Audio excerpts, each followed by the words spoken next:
தலைவர் வேலூரில் இதோ உங்கள் முன்னால்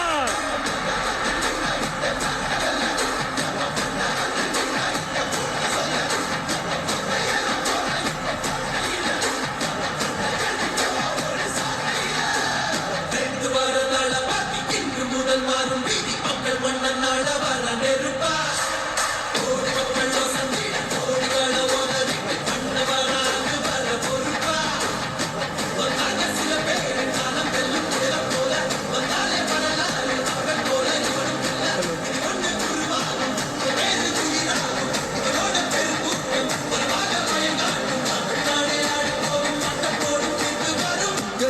உங்க விஜய் உயிர் வரனா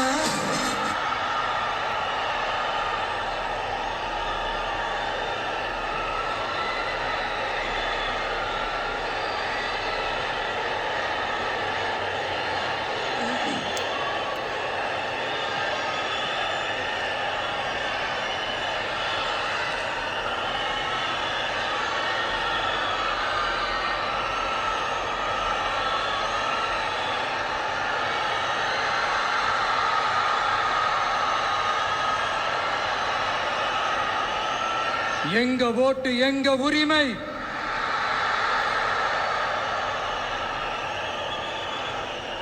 எங்களை யாரும் விலைக்கு வாங்க முடியாது.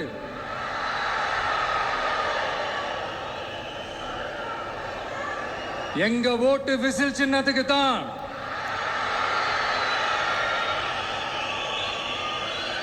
யாரையும் நம்பி ஏமாற மாட்டோம். எங்க வார்த்தையிலிருந்து மாற மாட்டோம். இது நிஜம். தேங்க்யூ.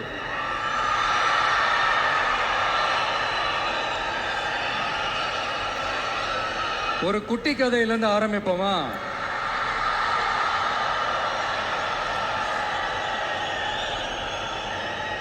ஒரு பெரிய ஊரு, ஒரு 4 ரோடு ஜாயிண்ட் ஆகிற மாதிரி ஒரு ஜங்ஷன், ஒரு பிஸியான ஏரியா, ஆள் நடமாட்டம் அதிகமாக இருக்கக்கூடிய ஒரு ஏரியா. அங்கே சென்டரில் ஒரு முரட்டு ஜல்லிக்கட்டு காலை ஒன்று நின்றுட்டுருக்கு. காலில் மண்ணை வீசிக்கிட்டு சீறிக்கிட்டு அப்படியே நின்றுட்டுருக்குது. யாருமே பக்கத்தில் போக முடியல. அந்த இடம் ஒரு கேஷுவலாக மாறணும் அப்படின்னா அந்த காளையை அடக்கி அமைதியாக்கினா தான் மறுபடியும் ஒரு பேக் டு நார்மல் சுச்சுவேஷனுக்கு அந்த இடம் மாறும். அந்த ஊரில் இருக்கிற ஒரு சில பேருக்கு மட்டும்தான் அந்த காளை அடங்கும். அவங்க யாருமே அங்கே இல்லை. ஆனால் அந்த க்ரௌடில் இருந்த ஒரு சில பேர், ஆல்ரெடி அந்த காளையை அடக்கணங்களோடு இருந்த ஒரு சில பேர், எங்களுக்கு இல்லாத அனுபவமா? நாங்க பார்க்காத காளையா? நாங்க பார்க்காத மாடா? நாங்க போய் அடக்குறோம்னு சொல்லிட்டு உள்ள போறாங்க. ஒருத்தராலையும் அந்த காளையை தொடக்கூட முடியல. எல்லாரையும் அடிச்சு வீசி தூக்கி போட்டுருச்சு. இப்ப என்னடா பண்றது அப்படின்னு பார்க்கும்போது அந்த கூட்டத்தை விலக்கிட்டு ஒரு சின்ன பையன் ஒரு என்ட்ரி ஒன்று கொடுக்குறான். உங்களுக்கு தான் தெரியும்ல, டேய் எங்களாலே முடியல, நீ எல்லாம் என்னத்தை போய் கிழிக்க போற? எங்களுக்கு அவ்வளோ அனுபவம் இருக்குது, நாங்களே அடிபட்டு ஓரமாக படுத்து கிடக்கிறோம். இவன் விளையாட்டுத்தனமா ஏதோ பண்ணிட்டு கிடக்கிறான், பாவம் அந்த காலை கிட்ட போய் அடிபட்டு சாவ போறான். பச்சா பையன், அந்த பையன், இந்த பையன், அண்டர் எஸ்டிமேட் பண்றது, ஏளனமா பேசுறது, இப்படி ஒரு பக்கம். இன்னொரு பக்கம் பரிதாபப்பட்டு, ஐயோ பாவமே, இப்படி தனியா போய் மாட்டிக்கிட்டானே அந்த காலை கிட்ட, என்ன பண்ண போறானோ அப்படின்ட்டு ஒரு பக்கம் பரிதாபப்பட்டு பேசுறாங்க. அந்த சின்ன பையன் எதுவுமே காதலியே போட்டுக்காம 2 பாக்கெட்லையும் கையை விட்டுக்கிட்டு ஸ்டைலா கெத்தா தில்லா அப்படியே உள்ள போறான். ஒரு ஸ்டெப் எடுத்து வைக்கிறான். அந்த கால் அப்படியே சீறிக்கிட்டே நின்றுட்டு இருக்குது. இன்னொரு ஸ்டெப் எடுத்து வைக்கிறான். கால் அப்படியே சீறிக்கிட்டே முன்னாடி வருது. மக்கள் எல்லாரும் பதட்டத்தோடு அப்படியே பார்த்துட்டு இருக்கிறாங்க. இன்னொரு ஸ்டெப் எடுத்து வைக்கிறான். கால் அப்படியே முட்டை வரும்போது பாக்கெட்டுக்குள்ள மறைச்சு வச்சிருந்த 2 புல்லுக்கட்டு அதை அந்த காலை கிட்ட காட்டுறான். காலை அப்படியே சடனா வந்து நின்று அது மூடெல்லாம் மாறி அந்த புல்லுக்கட்டை சாப்பிட ஆரம்பிச்சிருச்சு. அந்த சின்ன பையனும் அந்த காளையை அப்படியே தடவிக்கிட்டு வரான். காளையும் பக்கத்தில் ஒரு குழந்தை மாதிரி நடந்து வந்துக்கிட்டு வருது. பக்கத்தில் இருந்த ஒரு வயல்வெளியில் அந்த காளையை மேய விட்டுட்டு வரான். மக்கள் எல்லாரும் அந்த பையனை ஆச்சரியமாக பார்க்குறாங்க. அந்த அடிபட்டு கிடந்த அந்த அனுபவசாலிங்க தலையை தொங்க போட்டு நின்றுட்டு இருக்கிறாங்க. ஏன்னா பேசின பேச்சு அப்படி. வாய் இருக்குன்றதுக்காக நக்கலுமா நையாண்டியுமா நச நச நச நசன் ஒரே பேச்சு. என்ன பண்றது, தலையை குனிஞ்சு அப்படியே நின்றுட்டு இருக்கிறாங்க.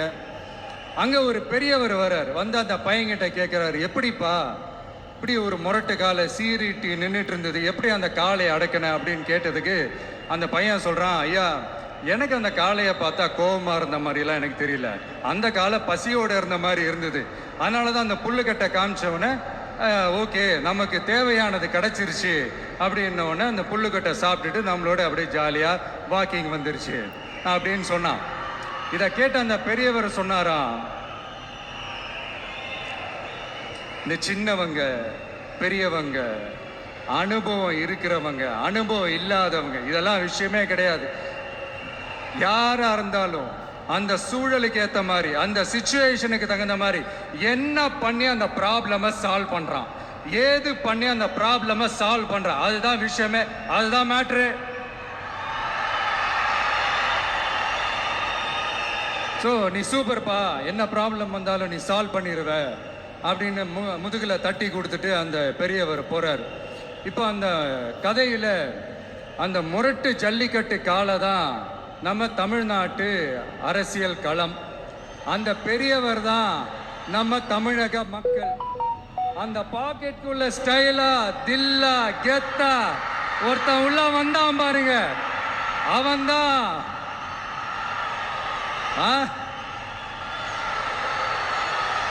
நான் இல்லைங்க, நான் இல்லை, நானு நீங்க நாம எல்லாருமா சேர்ந்து மாபெரும் மக்கள் சக்தியா இருக்கக்கூடிய நம்ம டிவிக்கு,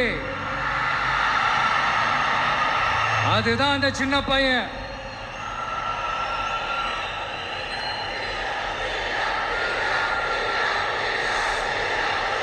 தேங்க்யூ தேங்க்யூ தேங்க்யூ.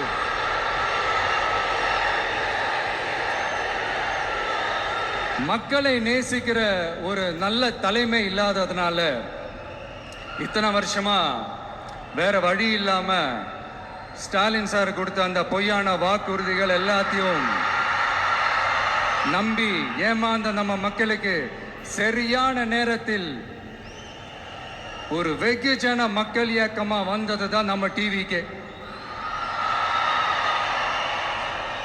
அந்த முரட்டு ஜல்லிக்கட்டு கால கதை ஏன் சொன்னோம், எதுக்கு சொன்னோம், யார் யாருக்கெல்லாம் சொன்னோங்கிறது புரிய வேண்டியவங்களுக்கு புரியும்னு நினைக்கிறேன்.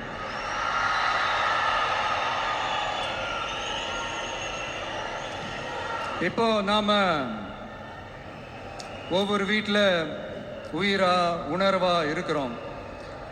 ஆனால் நான் வந்து உங்க எல்லாரையும் நேரில் சந்திக்கணும், நீங்க இருக்கிற ஊருக்கே வந்து உங்களை சந்திக்கணும் அப்படின்றதான் எனக்கு மனசுல இருக்கிற ஒரு பெரிய ஆசை. ஆனா அந்த சிச்சுவேஷன் ஒரு எதிர்கட்சியா இருந்து கேள்வி கேட்டுட்டு இருக்கிற இந்த நேரத்தில் நமக்கு எதிராக என்ன சூழ்ச்சிகள்லாம் நடக்குதுன்றது உங்க எல்லாருக்குமே நல்லா தெரியும்.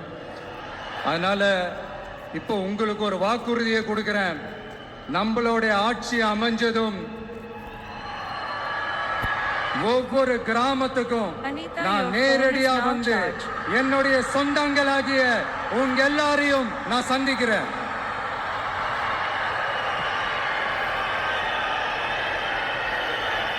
கொஞ்ச நாளைக்கு முன்னாடி நம்ம ஸ்டாலின் சார் ஒரு ஒன்று உருட்டினாரு, நீங்க கேள்விப்பட்டிருப்பீங்க. இப்ப வரப்போற எலெக்ஷன் எதுக்கான எலெக்ஷன்? நம்ம சட்டமன்ற தமிழ்நாடு சட்டசபைக்கான ஒரு தேர்தல் இல்லையா?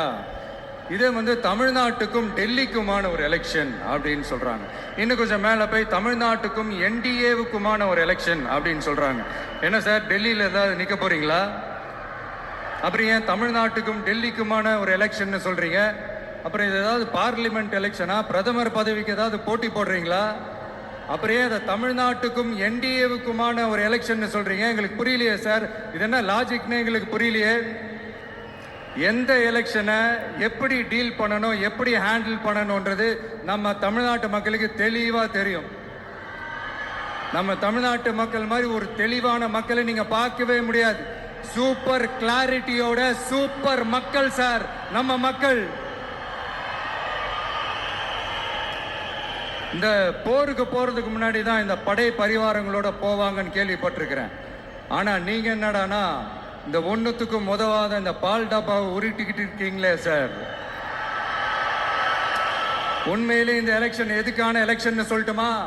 தமிழ்நாட்டு மக்களுக்கும் ஊழலுக்கும் நடக்கிற போர், தமிழ்நாட்டு மக்களுக்கும் லஞ்சத்துக்கும் நடக்கிற போர், தமிழ்நாட்டு மக்களுக்கும் இந்த நிர்வாகத்தை சரியா செய்யாத இந்த திமுக அரசுக்கும் நடக்கிற போர், அதாவது தமிழ்நாட்டு மக்களுக்கும் உங்க ஆட்சிக்கும் நடக்கிற போர், தமிழ்நாட்டு மக்களுக்கும் ஸ்டாலின் சாருக்கும் நடக்கிற போர்.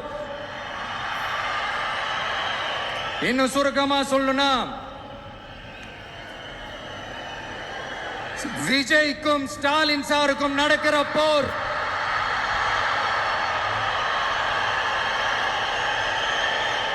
இதுக்கு நடுவுல இந்த என்டிஏ டெல்லி இதெல்லாம் என்ன லாஜிக்னே புரிய மாட்டேங்குது சார்.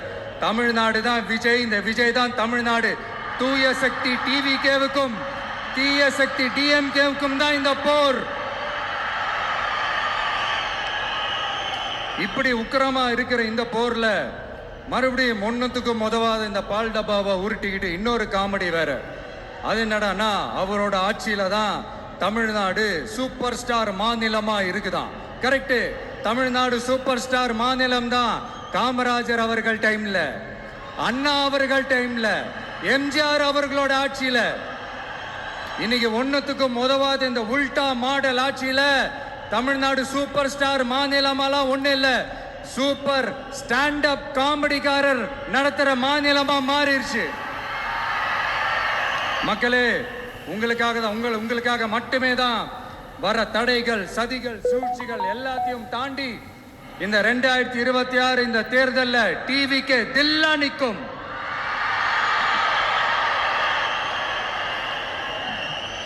இதுவரைக்கும் நடந்த எலெக்ஷன் வேற, இப்ப நடக்க போற எலெக்ஷன் வேற. ஒவ்வொரு 5 இயர்ஸுக்கும் நடக்கிற எலெக்ஷன் மாதிரி இதை நினைச்சிடாதீங்க. 50 வருஷத்துக்கு ஒரு வாட்டி நடக்க போற ஒரு எலெக்ஷன் மாதிரி இது. அதிசய எலெக்ஷன். ஒரு எலெக்ஷன்ல அவங்களோட எதிரிகளை தான் எதிர்ப்பாங்க, அப்படிதான் எதிர்ப்பாங்க, அதுதான் யதார்த்தமும் கூட. ஆனா இந்த எலெக்ஷன்ல தான் ஒட்டுமொத்தமா எல்லாருமா சேர்ந்து ஒருத்தனை எதிர்க்கிறாங்க. ஒட்டுமொத்தமா எல்லாருமா சேர்ந்து இந்த விஜயை எதிர்க்கிறாங்க. ஏன்னா இந்த விஜய் ஊழலை எதிர்க்கிறான், லஞ்சத்தை எதிர்க்கிறான், மக்களோட மக்களா நிக்கிறான். அந்த மக்கள் அவன் கூட நிக்கிறாங்க. அந்த காண்டு எப்படி? அந்த காண்டு தான் ஒட்டுமொத்தமா எல்லாருமா சேர்ந்து ஒருத்தனை எதிர்க்க காரணம்.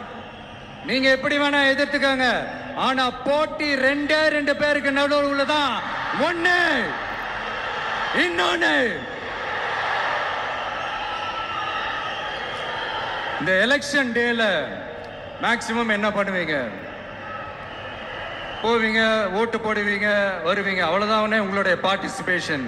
ஆனா இந்த எலெக்ஷன்ல நீங்க பங்கெடுத்துக்க போறீங்க. எஸ், உங்க வீட்டில் இருக்கிற ஒரு விஜய் தான், உங்க வீட்டில் இருக்கிற ஒரு விஜய் தான் வேட்பாளரா நிக்க போறாங்க. உங்க வீட்டில் நிக்கிற ஒரு வேட்பாளர்னா அப்ப உங்க வீட்டில் இருக்கிற மத்தவங்க எல்லாருமே வாக்காளர்கள் தானே. உங்க அம்மா, உங்க அப்பா, உங்க அண்ணன், உங்க தம்பி, உங்க சொந்தம் டிவிக்கே வேட்பாளர் அப்படின்னா அப்ப உங்க ஓட்டு விசில் சின்னத்துக்கு தான் எல்லாருக்குமே தெரியும். ஏன், நம்மளோட எதிரிகளுக்கு கூட அது நல்லாவே தெரியும். அதனாலதான் நமக்கு எதிராக அவ்வளவு அவதூறு பரப்புறாங்க. என்னென்ன அவதூறு பரப்புறாங்கன்றது உங்களுக்கே நல்லா தெரியும். ஆனா அவங்களுக்கு தெரியாது, என் மேல அவதூறு பரப்புனா அது மக்கள் மேல அவதூறு பரப்புற மாதிரின்னு. எனக்கு அரசியல் தெரியலன்னு சொன்னா அது மக்களுக்கு அரசியல் தெரியலன்னு சொல்ற மாதிரின்னு. என்ன அசிங்கமா பேசினா அது மக்கள் அசிங்கமா பேசுற மாதிரின்னு.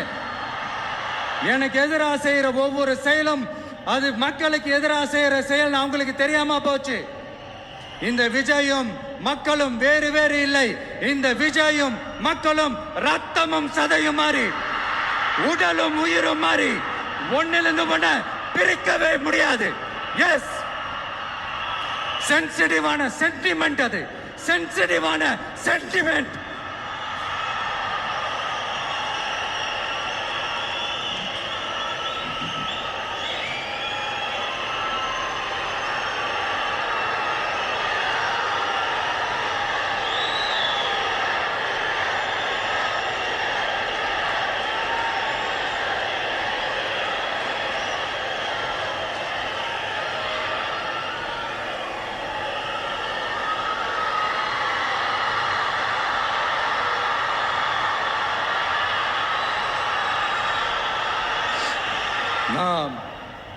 சாரி,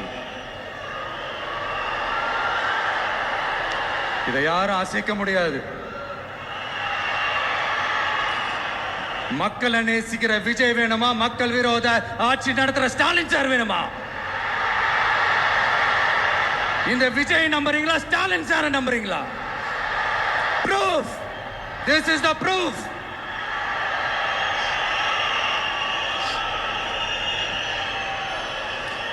இந்த தீய சக்தி, ஊழல் சக்தி, இதெல்லாம் ஏன் சொல்றோம், எதுக்கு சொல்றோம், யாரை சொல்றோன்றதெல்லாம் மக்களுக்கு தெளிவா தெரியும். அதே மாதிரி டிவிகேவுக்கு போட்டி டிஎம்கே தான்றதும் மக்களுக்கு தெளிவா தெரியும். அப்படி இருக்கும்போது நாம ஏதாவது பேசினா வாண்டடா சில பேர் வந்து வண்டியில ஏறி உட்காந்துக்கிறாங்க. ஆமா, வாண்டடா சில பேர் வண்டியில ஏறி உட்கார்ந்துக்கிட்டு குரல் கொடுக்குறாங்க. சீரியஸா ஒரு போட்டி நடந்துகிட்டு இருக்கும் போது இங்க காமெடிக்கெல்லாம் இடம் இல்லை பாஸ். இதெல்லாம் மக்களுக்கு தெளிவா தெரியும். இந்த நேரத்தில் ஒரு சீரியஸ் கேள்விய இன்னைக்கு இருக்கிற மிகப்பெரிய அரசியல்வாதிங்க கிட்ட கேட்கணும்னு நான் நினைக்கிறேன். நீங்க அரசியலுக்கு வர்றதுக்கு முன்னாடி உங்ககிட்ட இருந்த சொத்து எவ்வளோ? அரசியலுக்கு வந்ததுக்கு அப்புறம் இன்னைக்கு உங்ககிட்ட இருக்கிற சொத்து எவ்வளோ? அதை ஓப்பனா டிக்ளேர் பண்ண முடியுமா? அப்படி வந்த காசெல்லாம் என்னென்ன தொழில் செஞ்சு வந்துச்சு, என்ன வேலை செஞ்சு வந்துச்சு, உண்மையிலே நீங்க உழைச்சி சம்பாதிச்ச காசா, இல்ல ஆட்சி அதிகாரத்துக்கு வந்ததுக்கு அப்புறம் ஆட்டைய போட்ட காசா? இதெல்லாம் ஓப்பனா டிக்ளேர் பண்ண முடியுமா? இதெல்லாம் நம்ம கேட்டா எல்லா ஊழல்வாதிகளும் ஒன்னா சேர்ந்து நம்ம மேல சேத்தவாரி வீசுவாங்க. அதை பத்திலாம் நமக்கு கவலை இல்லை. ஏன்னா நாம யாருன்னு மக்களுக்கு நல்லாவே தெரியும். எனக்கு ஒரு புது ஃப்ரெண்ட், புது நண்பர் ஒருத்தர் கிடைச்சிருக்காரு. யார் தெரியுமா? தெரியாதா? முதல்வர் அவர்கள் தான். இப்போ ஒரு நிருபர் ஒருத்தர் கேட்ட கேள்விக்கு எனக்கு எதிரிகள்லாம் யாரும் இல்லை, அவங்க எல்லாருமே எனக்கு நண்பர்கள் தான் அப்படின்னு சொன்னாங்களே. அப்படி நாங்கெல்லாம் உங்களுக்கு நண்பர்கள்னா அப்புறம் ஏன் சார் கரூர் விஷயத்துல ஏன் மேல பழி தூக்கி போட்டீங்க?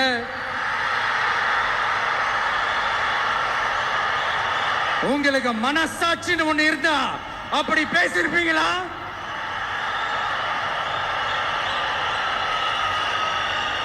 அப்படி நாங்களாம் உங்களுக்கு நண்பர்கள்னா ஒரு ஈவெண்ட், ஒரு ஃபங்க்ஷன் நடத்துறதுக்கு ஒரு இடமோ ஒரு பர்மிஷனோ ஏன் கொடுக்க மாட்டேன்றீங்க? எல்லாத்தையும் நீங்களே பண்ணிட்டு போற போக்கில் அப்படியே பொய்களா அடிச்சு விட்டுக்கிட்டு இருக்கீங்க. உங்களோட உண்மையான நண்பர்கள் யாருன்னு சொல்லட்டுமா? லஞ்சம், ஊழல், அரசியல் ஆதாயம், இதெல்லாம் தான் உங்களோட உண்மையான நண்பர்கள். பர்சனலா நீங்க எப்படி வேணா இருந்துக்கங்க சார், நமக்கு அதை பத்தி கவலை இல்லை, நமக்கு அது அவசியமும் இல்லை. ஆனா உங்க ஆட்சி தான் தப்பான ஆட்சி, தமிழ்நாட்டுக்கு தேவையில்லாத ஆட்சி. கொஞ்ச நாளைக்கு முன்னாடி கற்பனையா ஒரு விஷயம் ஒன்று சொன்னேன். இந்த முதல்வர் கூட விசில் சின்னத்துக்கு தான் வாக்களிப்பாரு அப்படின்ட்டு கற்பனையா ஒன்று சொன்னேன். ஆனா இன்னைக்கு நிஜமாவே நமக்கு ஆதரவா ஒரு கோஷத்தை எழுப்பியிருக்கிறாங்க. அது என்ன தெரியுமா? எங்க வாக்கு சாவடி வெற்றி வாக்கு சாவடியா. அதுக்கு அர்த்தம் என்ன தெரியுமா? எங்க வாக்கு சாவடி விஜய் வாக்கு சாவடின்னு அர்த்தம்.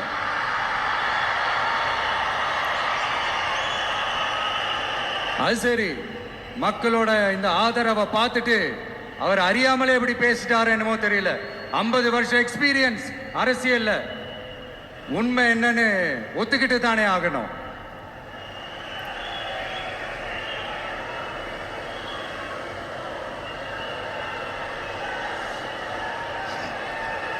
ஜனநாயகம்ங்கிறது பெரும்பான்மை ஆட்சி அதிகாரம் சார்ந்தது மட்டும் இல்ல, சிறுபான்மை மக்களின் உரிமைகள் உணர்வுகளும் புனிதம்னு நினைச்சு அதையெல்லாம் காப்பதற்கு பெயர் தான் ஜனநாயகம்னு 1963 அறிஞர் அண்ணா பார்லிமெண்ட்ல பேசினதை நாம இங்க சொல்றது ரொம்ப பொருத்தமா இருக்கும்.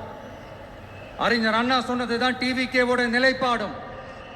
இந்த ஸ்டாண்ட்ல நாம 100% உறுதியா இருப்போம். யாருக்காகவும் எதுக்காகவும் இதுல சமரசமே கிடையாது. மதச்சார்பற்ற சமூக நீதி தன்மை தான் நம்ம அடிப்படை கொள்கைகள் ஒண்ணு. அதுல எந்த மாற்றமும் எப்பவும் கிடையாது. ஆனா இதெல்லாம் மறந்துட்டு எப்படியாவது எதையாவது செஞ்சு ஓட்டு வாங்குறதுக்காகவே இங்க சில பேர் இருக்கிறாங்க. அவங்கள மாதிரி நமக்கு அப்படி சில பிரச்சனைகள்ல எரியற நெருப்புல எண்ணெய ஊத்துற எண்ணமே இல்ல.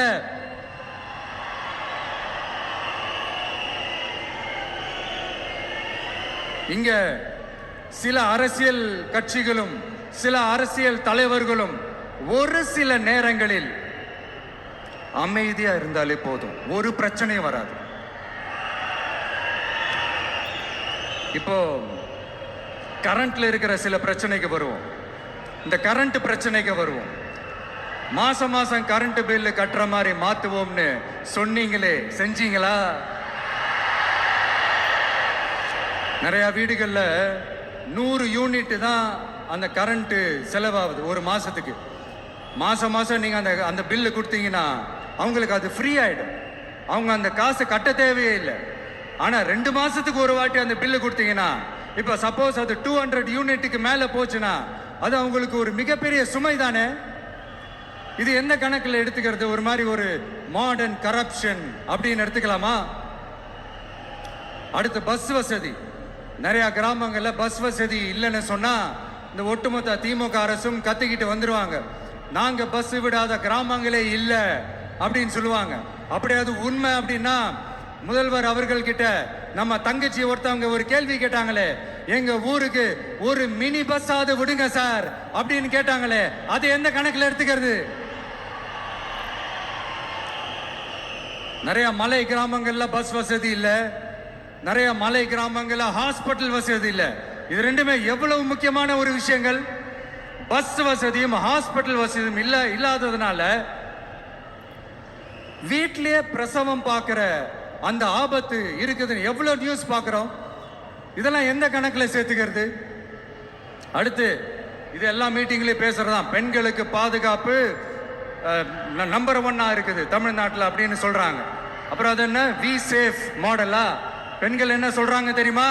அது வி சேஃப் மாடல் இல்ல, வி ஆர் நாட் சேஃப் மாடல்னு சொல்றாங்க. இப்படி இருக்கிறப்போ தமிழ்நாட்டில் எங்க போனாலும் பெண்களுக்கு பாதுகாப்பு அப்படியே கொட்டி கிடக்குதான். இப்படி சொன்னா எப்படி சார்? கேட்கறவங்க என்ன கேசரி சாப்பிடுறாங்கன்னு நினைச்சீங்களா?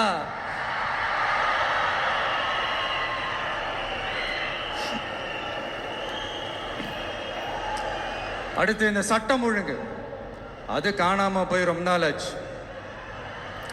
இவன் வேற, இந்த விஜய் வேற, எங்க போனாலும் இந்த மக்கள் கிட்ட இந்த சட்டம் ஒழுங்கை பத்தி பேசி ஞாபகப்படுத்திக்கிட்டே இருக்கான்னு முதல்வர் அவர்கள் அவங்க கூட இருக்கிறவங்க கிட்ட எல்லாம் சங்கடப்பட்டாராம். நாம் என்ன பண்றது? நாம தான் தமிழ்நாட்டோட விசில் ப்ளோயர் ஆச்சே. நாம எப்படி சைலண்டா இருக்க முடியும்? நாமளும் கேள்வியா கேட்கிறோம், ஆனா பதிலெல்லாம் வந்த மாதிரியே தெரியல. இருந்தா தானே வர்றதுக்கு. வச்சுக்கிட்டா வஞ்சனை பண்றாரு. 5 வருஷமா பதிலே சொல்லாம அப்படியே கடந்து வந்துட்டாரு. ஆனா இனிமே அப்படிலாம் இருக்க முடியாது, பதில் சொல்லி ஆகணும். மக்களே, இந்த தீய சக்தி, இந்த அட்ராசிட்டிய ஒரு எண்டு கார்டு போடணும் அப்படின்னா அவங்கள சுவிட்ச் ஆஃப் பண்றது தான் ஒரே சொல்யூஷன். அதுக்கான ரிமோட் தான் வரப்போற எலெக்ஷன். அந்த ரிமோட்ல நீங்க அழுத்த வேண்டியது ஒரே ஒரு ஆப்ஷன். அதுதான் நம்ம விசில் சின்னத்தோட பட்டன். இத 4 விஷயத்தை நீங்க செஞ்சாலே போதும். ஒவ்வொரு இவிஎம் மிஷின்லயும் விசில் சின்னத்துக்கு நேரா இருக்கிற அந்த பட்டனை பச்சக்கு பச்சக்கு பச்சக்குன்னு ஒரு அழுத்துங்க. எப்படி? அவ்வளவுதான். நாம காஞ்சிபுரத்தில் பேசும்போது நம்மளுடைய விஷன் என்னன்னு சொன்னோம். இப்போ அதனுடைய கண்டினியூஷனா சில விஷயங்கள் இங்க நான் சொல்லணும்னு ஆசைப்படுறேன். இப்பவும் சொல்றேன், உறுதியா சொல்றேன், சத்தியமா சொல்றேன். பெண்கள், பெண் குழந்தைகள், ஆண் குழந்தைகள் பாதுகாப்பு நம்ம ஆட்சியில நம்பர் 1 இருக்கும். சட்டம் ஒழுங்கு ரொம்ப ரொம்ப ஸ்ட்ரிக்டா இருக்கும். அரசு பள்ளிக்கூடங்களும் கல்லூரிகளும் முதல் தரமா இருக்கும். போட்டி தேர்வுகளுக்குன்னு லட்சங்களை கொட்டி தனி கோச்சிங் சென்டர் போய் படிக்க அவசியமே இருக்காது. ஏன்னா கவர்மெண்ட் ஸ்கூல், காலேஜ் சிலபஸே போட்டி தேர்வுகளை ஈஸியா சந்திக்கிற வகையில் அந்த ஸ்டாண்டர்டுக்கு ஏத்த மாதிரி அமைக்கப்படும். உயர்நிலை பள்ளி பாடத்திட்டங்களிலேயே அடிப்படை அரசியல் சாசன சட்டம் சேர்க்கப்படும். மாநில மற்றும் ஒன்றிய அரசு அலுவலகங்கள், வங்கிகளின் செயல்பாடுகள் மற்றும் அவற்றை அணுகும் முறை குறித்து மாணவர்களுக்கு தெளிவான புரிதலை ஏற்படுத்தும் வகையில் தேர்வுகள் அற்ற செயல்முறை பாடமாக கற்பிக்கப்படும். இந்தியா முழுக்க உள்ள ஒன்றிய அரசு சார்ந்த கல்வி நிலையங்கள் மற்றும் அதன் சேர்க்கை அட்மிஷன் குறித்து புரிதலும் தெளிவும் மாணவர்களுக்கு உருவாக்கப்படும். அனைத்து அரசு பள்ளிகளிலும் பெண் குழந்தைகளுக்கு சுத்தமான, சுகாதாரமான மற்றும் தரமான கதவுகள் பொருத்தப்பட்ட ரெஸ்ட் ரூம்கள் அமைப்பது உறுதி செய்யப்படும். போதைப் பொருட்கள் இல்லாத தமிழகம் உருவாக்கப்படும். மாவட்ட கலெக்டர்கள் மற்றும் எஸ்பிக்களில் சரி பாதி பெண்களாக இருக்கும்படி செய்வோம். மலை கிராமங்களில் அரசு ஆரம்ப சுகாதார நிலையங்கள் பிரசவம் பார்க்கும் வசதியுடன் அமைக்கப்படும். பஸ் போக்குவரத்து இல்லாத கிராமங்கள் மற்றும் மலை கிராமங்களே இல்லை என்ற நிலை உருவாக்கப்படும். ஏற்கனவே அமைப்பு சாரா தொழிலாளர்கள் அமைப்பு இருந்தாலும் ஆட்டோ, டாக்ஸி மற்றும் லாரி டிரைவர்களுக்கென அவர்களின் நலன்களுக்காகவும் குடும்ப நலன்களுக்காகவும் தனியாக நல வாரியம் அமைக்கப்படும்.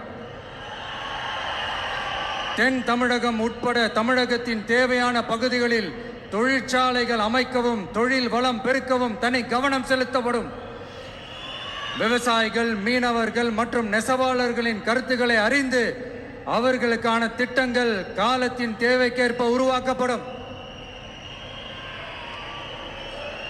இப்போ நம்ம ஸ்டாலின் சார் அறிவாலயம் பக்கத்தில் யாரு நடந்து போனாலும், அறிவாலயம் பக்கத்தில் யாரு நிழலுக்கு ஒதுங்கினாலும் கூட்டணியில சேர்த்துக்கிறாரு. அந்த கொள்ளையடிச்சிருக்கிற வச்சிருக்கிற பணத்தில் ஒரு பங்கு ஒன்று கொடுத்து, இந்த அதுக்கு பேர் கல்லாப்பெட்டி கூட்டணின்னு வச்சிருக்கிறேன். இந்த கல்லாப்பெட்டி கூட்டணியை ரொம்ப கஷ்டப்பட்டு சேர்த்திருக்கிறார். ஆனால் அவருக்கு நான் சொல்றேன், இந்த அறத பழைய கூட்டணி கணக்குகளோ இந்த கொள்ளையடிச்ச பணத்தையே வச்சு எங்க மக்களை ஏமாத்தி எல்லாம் ஜெயிக்க முடியாது. ஏன்னா இது மாபெரும் மக்கள் சக்தியான வித்தியாசமான விசில் புரட்சி எலெக்ஷன்.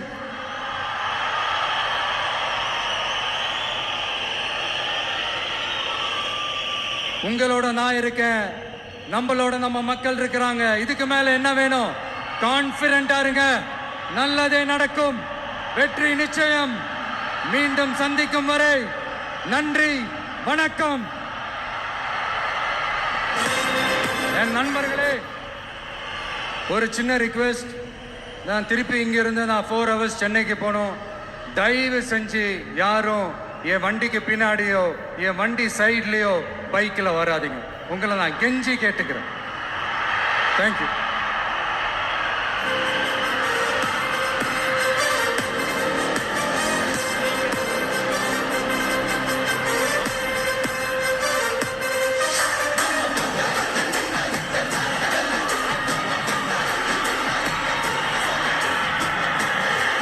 வெற்றி தலைவர் அவர்களுக்கு நன்றி.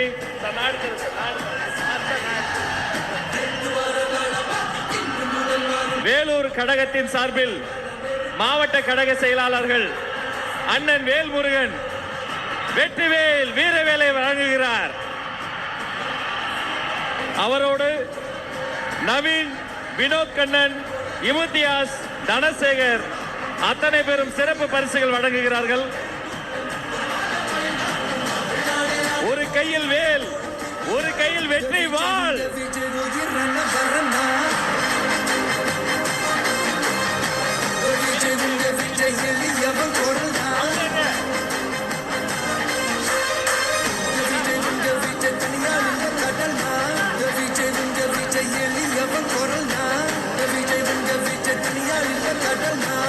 தானே மன்னர்களை உனக்கு கட்ட வரனா.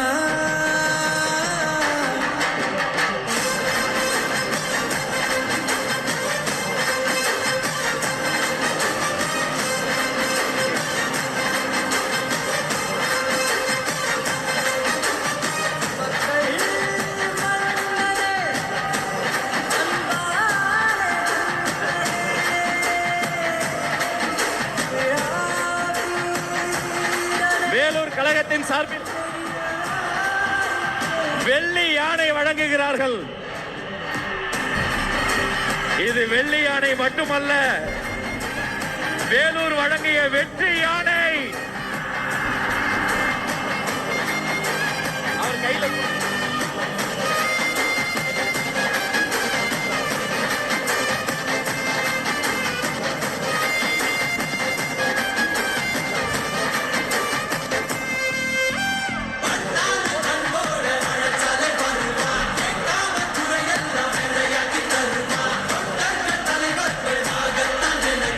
வேலூர் கழகத்தின் சார்பில் தங்க கோயிலும்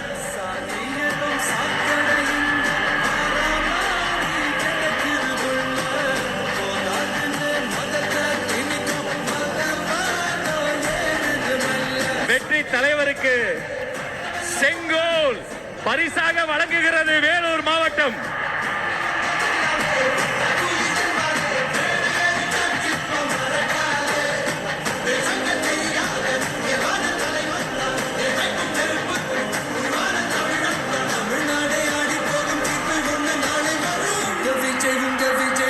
நன்றி நன்றி.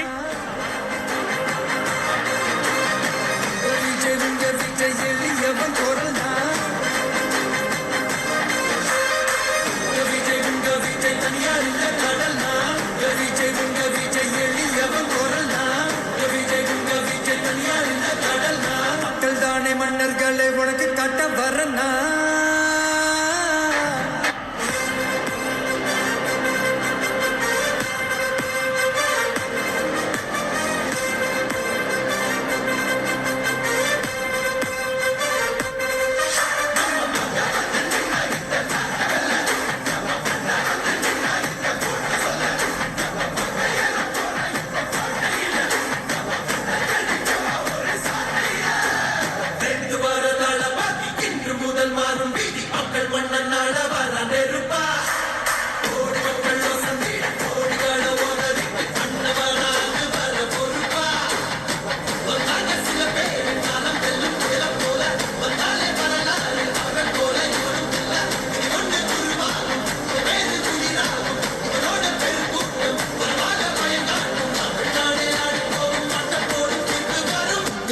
உங்க விஜய் உயிரன வரனா. விஜய் உங்க விஜய் எளியவன் குரல்னா. விஜய் உங்க விஜய் தனியாள் இல்ல கடல்னா. விஜய் உங்க விஜய் எளியவன் குரல்னா. விஜய் உங்க விஜய் இனி அழிக்க கடனா மக்கள் தானே மன்னர்களை உனக்கு கட்ட வரனா